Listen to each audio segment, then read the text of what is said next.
on this first experiment, I only ended up putting on 2.9 pounds when the calorie formula said that I should have put on 16 pounds in total. And I ended up actually losing an inch off of my waist.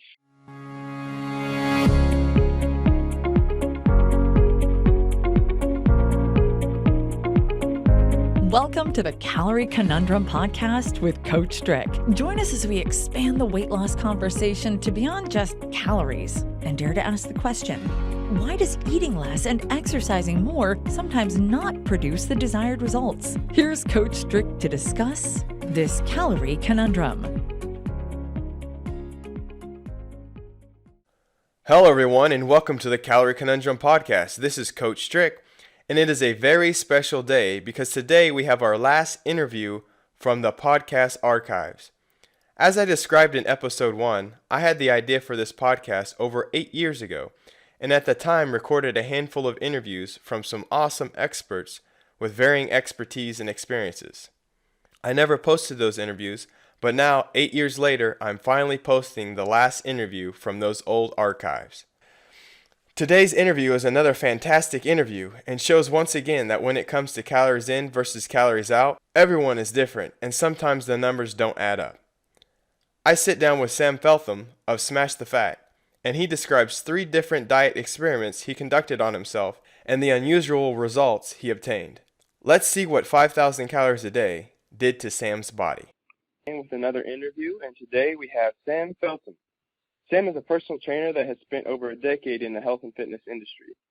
Sam's many travels and experience led to, in 2010, the creation of Smash the Fat Fitness and Fat Loss Boot Camp. More recently, Sam completed 3 different N-of-1 experiments, which he consumed 5,000 calories for 21 days using different combinations of quality and composition of food. Sam, welcome. Thanks. Cheers, Sean. Pleasure to be here. Yeah. Could you just tell us a little bit about your 21-day, 5,000 calorie challenges and why you did them? Yeah. So as you said there, I conducted these 3 5,000 calorie experiments last year on myself. And the reason that I wanted to do this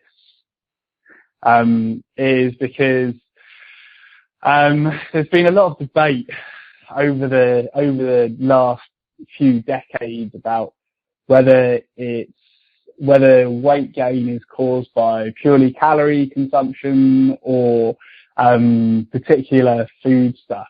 And a kind of a surefire way to demonstrate this point is to overfeed yourself. And 5,000 calories is about twice as much as a normal man would eat.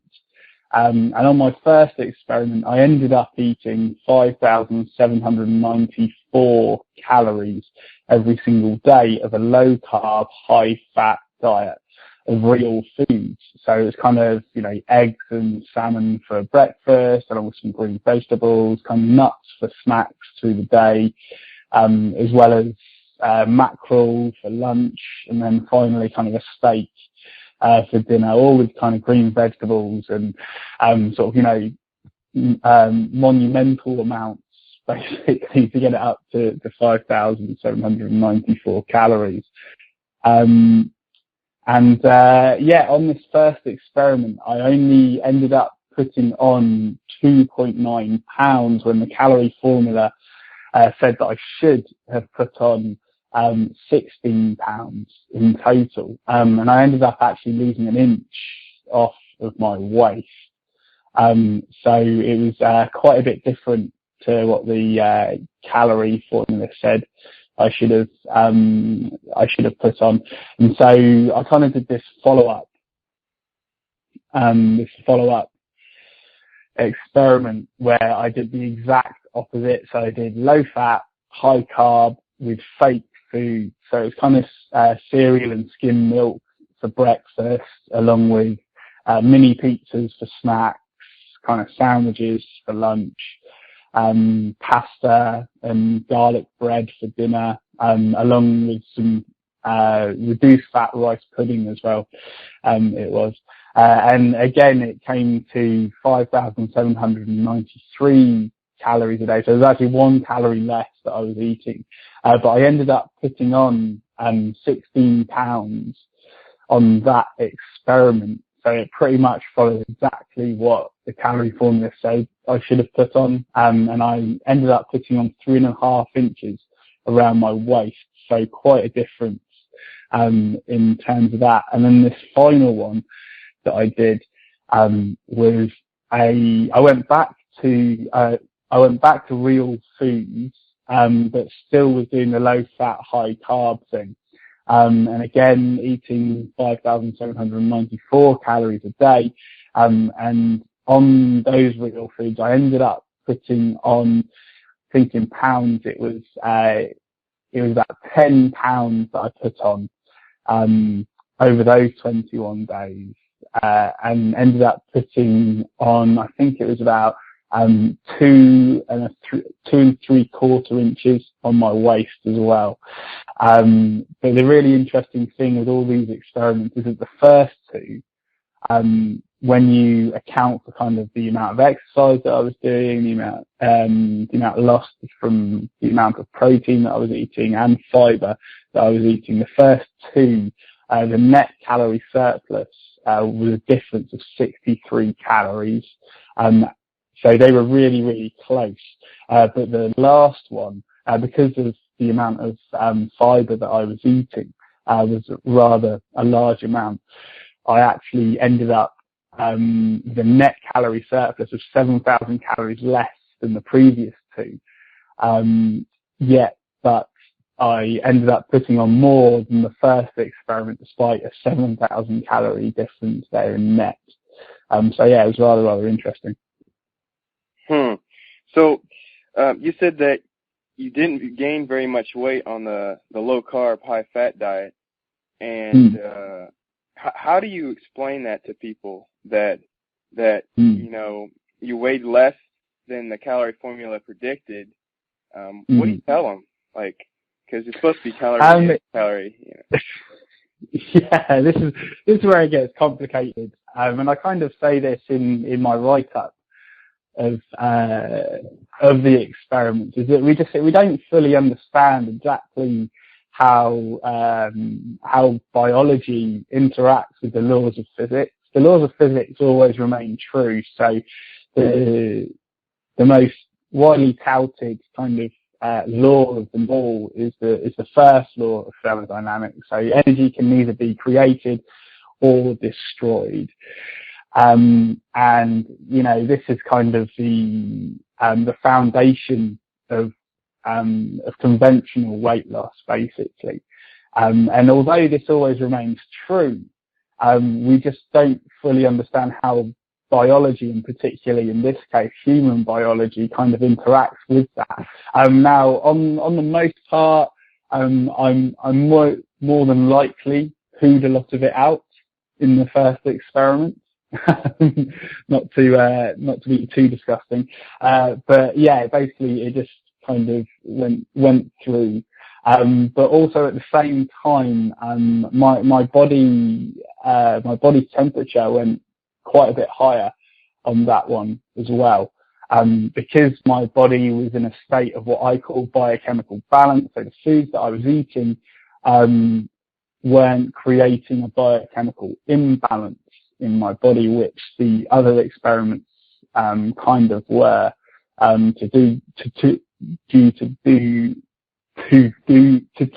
different extremes. Sorry, Sean, getting difficulty getting my words out today. But with the first one, the food that I was eating was keeping me in biochemical balance, and so my body was regulating itself so that my body fat stayed pretty much the same, basically. Yeah, I think it was interesting in your experiments where you ate what most people eat, the low fat, you know, high carb kind of. Some of the food that you eat would be classified by some people as health food, and some would just be normal food that people eat throughout the day. But when you ate that, your weight pretty much exactly matched the calorie formula predicted. So you gained about 16 pounds, is what the calorie formula would have predicted you to gain. But when you ate real food, whether it was the low fat or the high fat, the calorie formula wasn't close, or wasn't predicted correctly as you thought it might be. But Sam, was there something during your challenges that you learned from doing them that surprised you, that you were like, wow, I can't believe this happened? Yeah, I think I didn't actually expect to put on that much weight on the fake foods one. I didn't expect it to track with the calorie formula as much as it did, because I'm a naturally slim guy. I'm a personal trainer like yourself, Sean, and it really surprised me that actually happened as well as it did. And then also, kind of along with that, I really lost a lot of sleep during that time as well. I had a lot of broken sleep, and there was a lot of kind of snoring as well that's not usual. I felt real kind of energy lulls throughout the day as well on the fake food diet, which was rather disconcerting. The most surprising thing was how much weight I did actually put on during the fake foods diet. Yeah, it's almost, 21 days, 16 pounds, it's almost a pound a day, so that's pretty, that's a lot of weight. And, that brings me, you said something about, being a naturally thin person. And I'm the same way myself. I have a hard time gaining weight. Do you think it's possible for there to be people that are the exact opposite? Even if they're eating healthy, they're not eating very many calories. Do you think it's possible that there's people that it's easy for them to be overweight and hard for them to lose weight? Just that's how the body is, kind of like you're just absolutely. Absolutely. We've had this kind of concept in the wisdom of the crowds, as a friend of mine, Tom Norton, would say, with these concepts of people being naturally slim or natural predisposition of gaining weight very easily. And what's kind of happened is that a lot of people that kind of go into obesity research and things like that tend to be slim people. And so they just kind of think that people that are obese just have like a lack of willpower or something like that. And they don't think that they have different biochemistry to themselves. And this is where a lot of kind of obesity research has gone off the rails a little bit. But it's becoming more and more evident that, biochemical individuality has a massive effect in terms of how you're going to react to different foodstuffs, and kind of the universal laws that we're starting to learn is that carbohydrates have a massive effect in terms of people's ability to gain or lose weight. So for people like yourself and me, in terms of gaining weight, the only surefire way for us to gain weight is to eat a lot of carbohydrates, basically. Unless we do that, then it's going to be very, very difficult for us to gain weight. And then vice versa, for those that put on weight very easily, the only surefire way for them to kind of lose weight to a certain extent is to restrict carbohydrates. And this is kind of a law that's almost universal. There are still minorities out there that can do better on a low fat, high carb diet to get back to a healthy metabolism. But that's a real minority. And for the majority of people, a low carb, high fat diet of real foods is the most surefire way to go. Yeah, could you tell us a little bit about this carbohydrates and why you believe they are the cause of a lot of people's metabolism problems? So, with carbohydrates, it's mainly kind of the sugar and refined carbohydrates that have been the most offensive foodstuffs, and have been the majority of the problem. Because we've always had carbohydrates kind of around, whether it be roots and tubers, or whether it be rice and wheat and things like that. But over kind of the past 50 years, our carbohydrate consumption has gone up, but also the sugar and refined carbohydrates has gone up as well.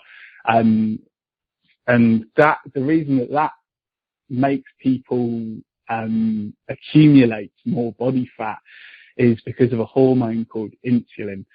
So you secrete insulin in reaction to high blood sugar, and your body tries to reduce that blood sugar by secreting insulin. And insulin is probably one of the most important hormones in your body because it helps transport, and it helps put into cells nutrients into cells.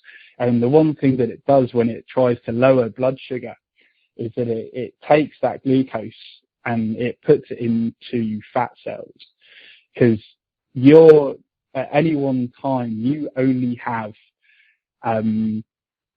5 grams, so a teaspoon of sugar in your blood, in all of the 6 litres of blood, or about 10 pints.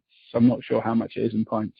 About 10 pints of blood in your body, you only have about a teaspoon of sugar in your blood, because any more and it becomes toxic, basically.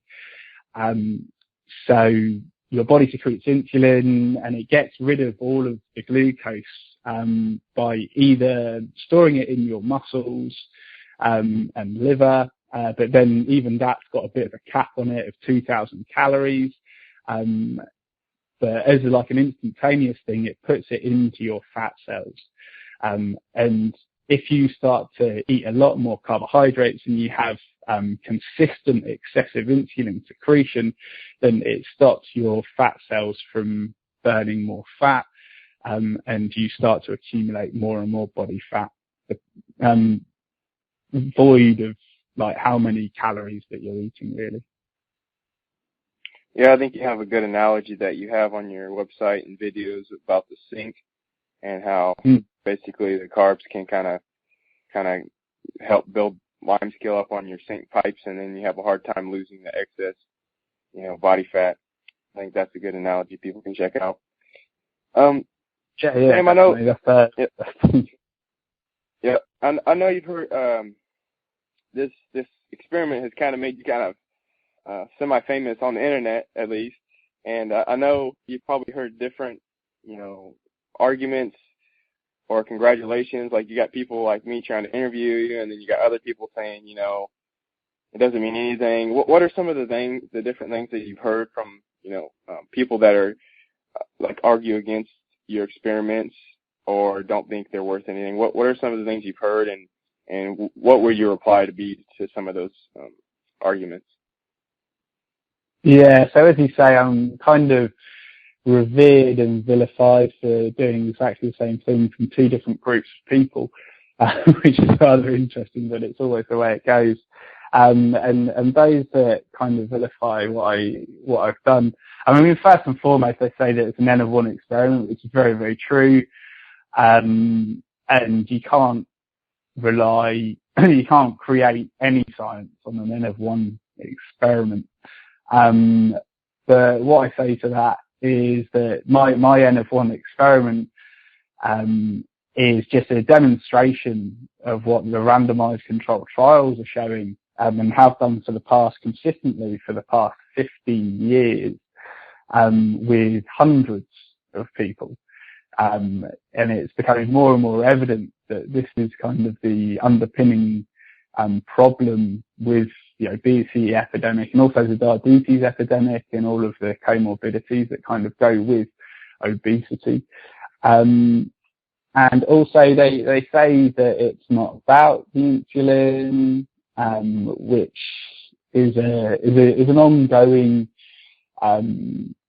ongoing debate and will do still for a long time, I think, because people keep on going back to these kind of metabolic ward studies that were kind of done in the 50s, 60s, and slightly in the 70s, although those were calorie restricted diets. So in terms of trying to find out how we actually gain weight, again, it's all about overfeeding studies, and from all the overfeeding studies, you can feed people exactly the same amounts.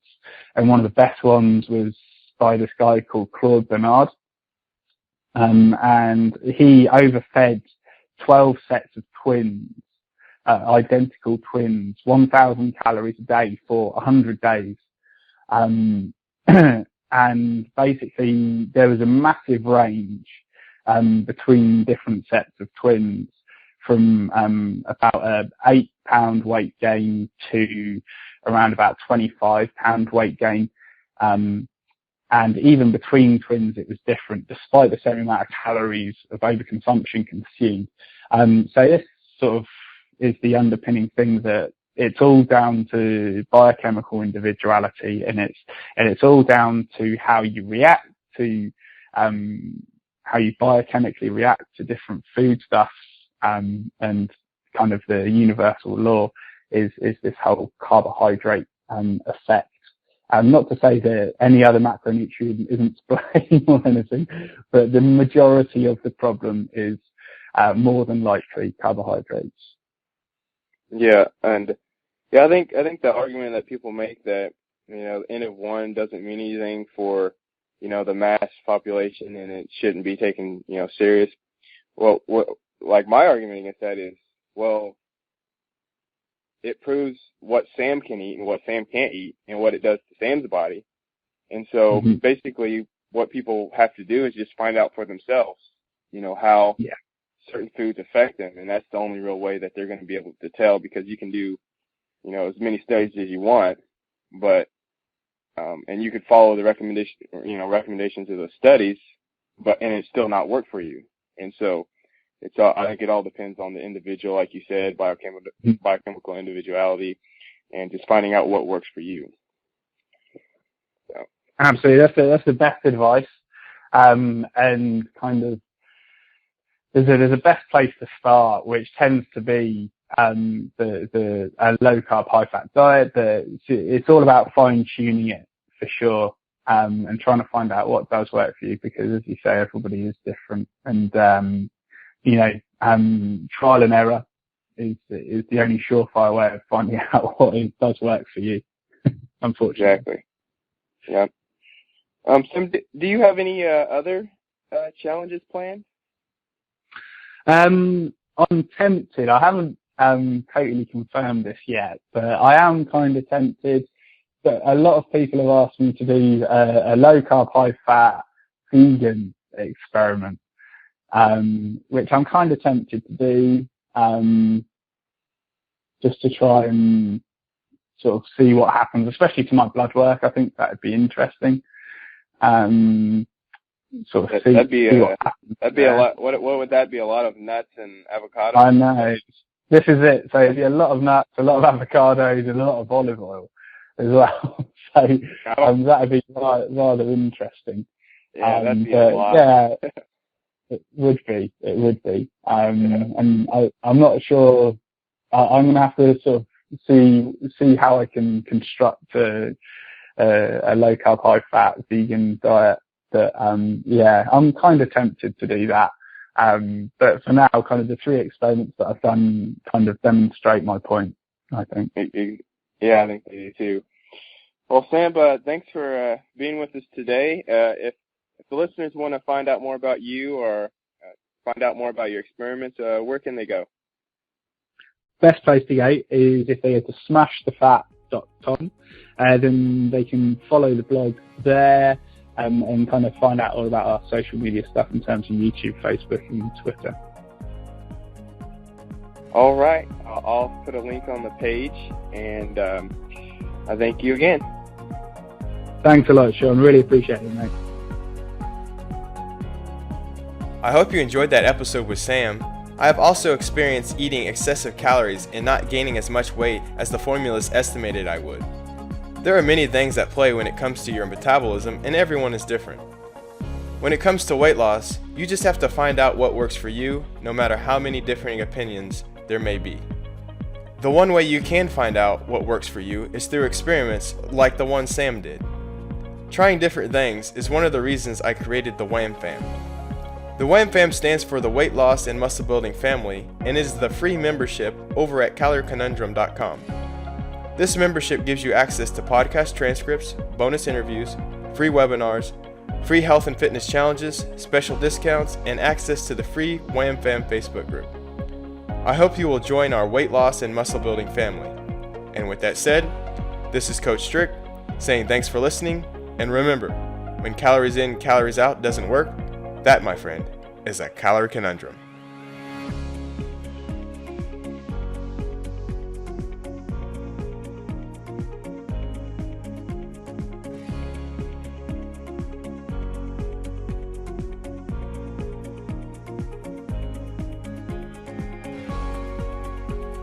This podcast, including Coach Strick and guests, disclaim responsibility for any possible adverse effects for the use of any information contained herein. Coach Strick and/or guests may recommend products or services in which they have a direct or indirect financial interest. To find out more, please visit www.calorieconundrum.com.